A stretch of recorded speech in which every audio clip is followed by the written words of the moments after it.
on va aller chercher les non-dits, on va aller chercher tout ce qui relève de l'inconscient,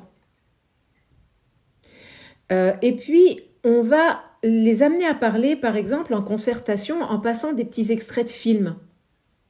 J'avais utilisé le petit film sur le vieillissement de Le Roi Merlin Source chez soi.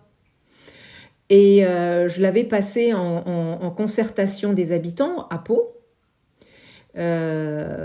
pour justement impulser des réactions. C'est-à-dire, vous avez les gens qui ne parlent jamais ou qui n'oseront jamais dire, qui montent sur le rebord de leur fenêtre de cuisine alors qu'ils ont 70 ans pour ouvrir la fenêtre. Mais ils ont peur de le dire parce qu'ils ont peur de se retrouver en hôpital parce qu'on va leur dire « Oh là là, c'est pas bien, c'est dangereux, donc je vous mets en maison de retraite. » Ils ont peur d'être jugés par les enfants, ils ont peur de plein de choses. Quand je mets des petits films comme ça, c'est pas eux, c'est la dame qu'on voit sur le petit film. Et ça délie les langues.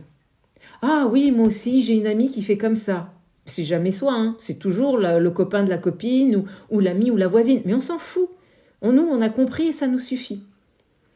Donc, pour délier les langues, il faut des petits films, des petits extraits de documentaires pour que les gens réussissent à se projeter, puis à oser parler en disant « moi je » ou en disant « ma voisine » ou « mon voisin », peu importe.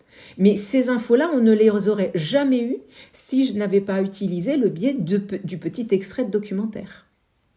Vous voyez ?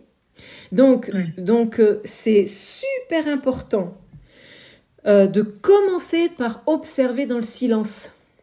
C'est-à-dire, nous, on est des taiseux et on va chercher ce qui se dit et surtout ce qui ne se dit pas. On va écouter les silences. On va écouter les regards, beaucoup plus que les paroles.